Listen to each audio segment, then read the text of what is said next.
Saludos desde el oeste de la isla de Montreal, esto es de sur a norte, Hispanoamérica, según las noticias publicadas entre el lunes 6 y el viernes 10 de octubre de 2025. Comencemos con los países que limitan con el Atlántico Sur. En Argentina, José Luis Esper renunció a su candidatura para las elecciones legislativas de fin de mes luego de reconocer que recibió dinero de un empresario investigado por narcotráfico, según informó Deutsche Welle. Y Prensa Latina agregó que este narcoescándalo es un duro golpe al gobierno de Javier Milei y a su partido La Libertad Avanza. La agencia Reuters, por su parte, informó que el gobierno argentino eliminó temporalmente los impuestos a la exportación de aluminio, acero y sus derivados, una medida semejante a la aplicada a la soya en septiembre y que le permitió exportar ese producto a China. El martes, 2 manifestaciones se encontraron en Buenos Aires, una contra el genocidio contra palestinos y otra que reclamaba la inmediata liberación de los rehenes cautivos en la Franja de Gaza, entre ellos algunos argentinos.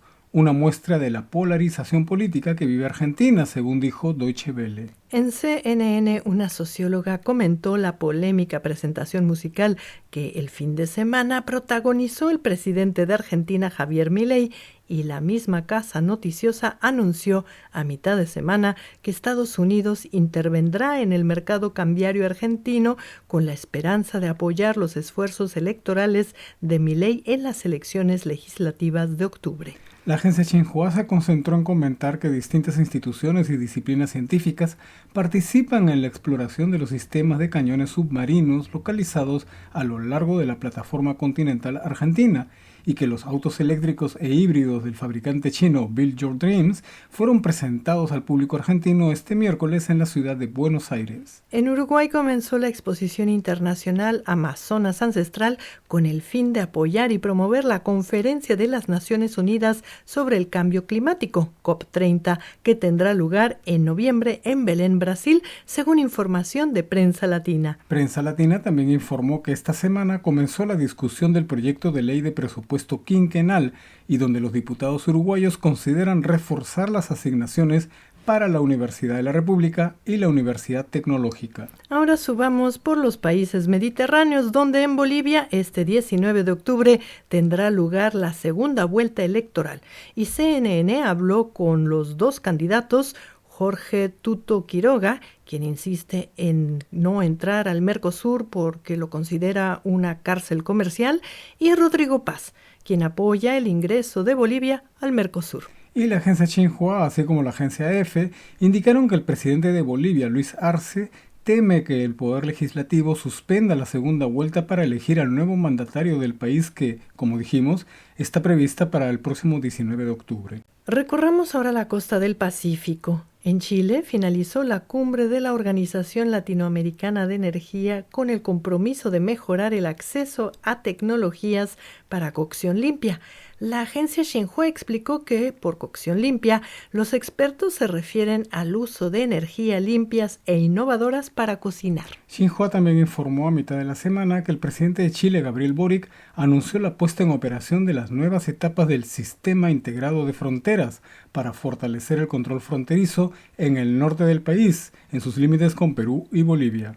En el Perú, mientras la agencia Xinhua anunciaba un crecimiento en las exportaciones del 18,8% frente al mismo periodo del año anterior, Deutsche Welle informó que el primer ministro, Eduardo Arana, acusó la violencia verbal que sufrió la presidenta Dina Boluarte, luego que, ante el aumento de las extorsiones en el país, la mandataria recomendara a la ciudadanía no responder las llamadas telefónicas de desconocidos. El jueves, luego de un ataque armado contra uno de los grupos de cumbia más populares del país, Agua Marina, como informaron varios medios, los partidos políticos de oposición en el Congreso del Perú convocaron una moción de vacancia en contra de la presidenta Dina Boluarte por permanente incapacidad moral. Y el viernes el Perú amaneció con su séptimo presidente en los últimos 7 años, como indicaron varios medios. Se trata de José Gerí, de 38 años, y quien se desempeñaba como presidente del Congreso.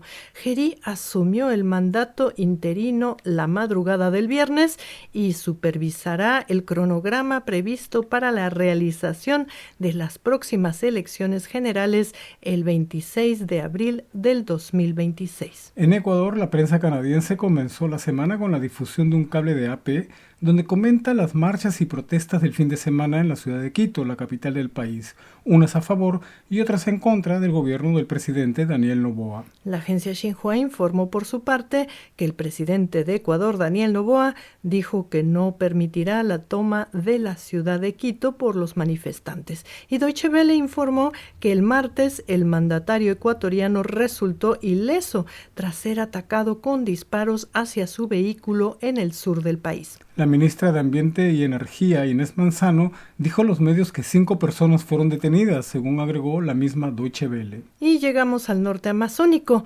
En Venezuela, la semana comenzó con Jorge Rodríguez, presidente de la Asamblea Nacional de Venezuela, asegurando haber advertido a Estados Unidos sobre un supuesto plan de sectores extremistas de la derecha local para poner explosivos letales en la embajada de ese país en Caracas, como comentó Deutsche Welle. La agencia Xinhua informó que la Fuerza Armada de Venezuela destruyó un campamento de minería ilegal en el estado sureño de Amazonas, y CNN informó que el presidente de Venezuela, Nicolás Maduro, le pidió al Vaticano que ayude a su país a preservar la paz frente a la intención de Estados Unidos de propiciar un cambio de régimen en ese país. Y el viernes varios medios anunciaron que la dirigente opositora venezolana María Corina Machado obtuvo este viernes el Premio Nobel de la Paz por su incansable labor en la promoción de los derechos democráticos del pueblo venezolano y por su lucha por lograr una transición justa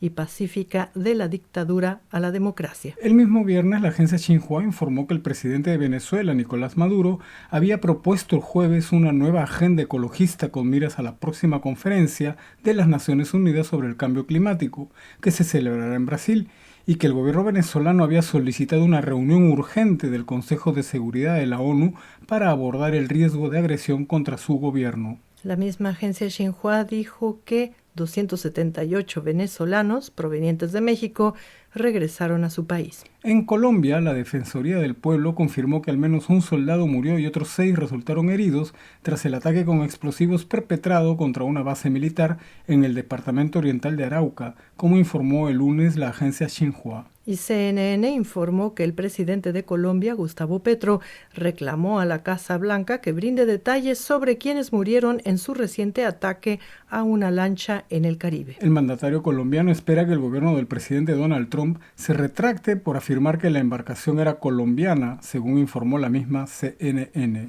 Ahora pasemos por Centroamérica y el Caribe. En Panamá, 195 barcos podrán circular en la temporada de cruceros 2025-2026 por el canal interoceánico que atraviesa ese país. La agencia Xinhua agregó que entre los buques esperados se encuentran el Celebrity Ascent, Brilliant Lady, Era Diva y Disney Adventure.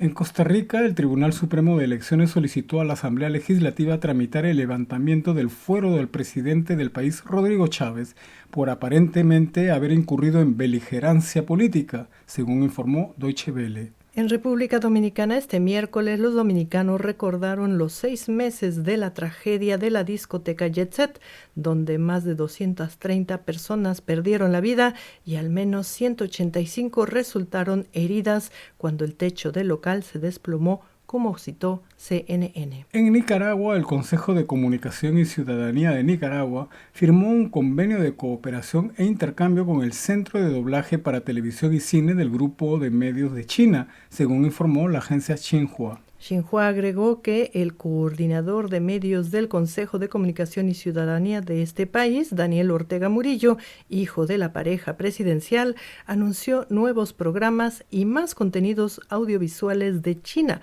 como telenovelas, trabajos especiales y documentales a través de canales en Nicaragua. En Honduras, las Fuerzas Armadas continuaron confiscando arbustos de marihuana, más de 40.000 arbustos esta semana, en un sector montañoso en la zona oriental de este país, como indicó Prensa Latina. En Guatemala, el próximo 14 de octubre, premiarán a 11 entidades de 6 sectores exportadores, según informó Prensa Latina, quien también resaltó una iniciativa que busca capacitar a jóvenes en temas de seguridad en las carreteras y así promover una cultura de prevención. Prensa Latina también informó que el presidente Bernardo Arévalo pidió a la Unión Europea una misión de observación electoral para el cambio de las autoridades de justicia de Guatemala en 2026, una presencia que considera indispensable para asegurar que esta renovación se desarrolle de forma legítima y transparente. Y llegamos al norte.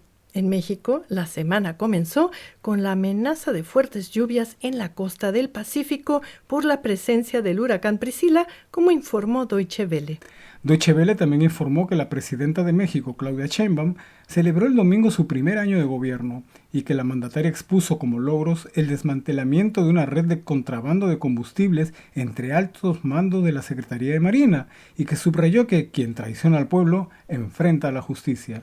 La agencia Xinhua, por su parte, resaltó que la mandataria de México reafirmó su compromiso de defender al país y rechazó cualquier injerencia extranjera o violación del territorio mexicano.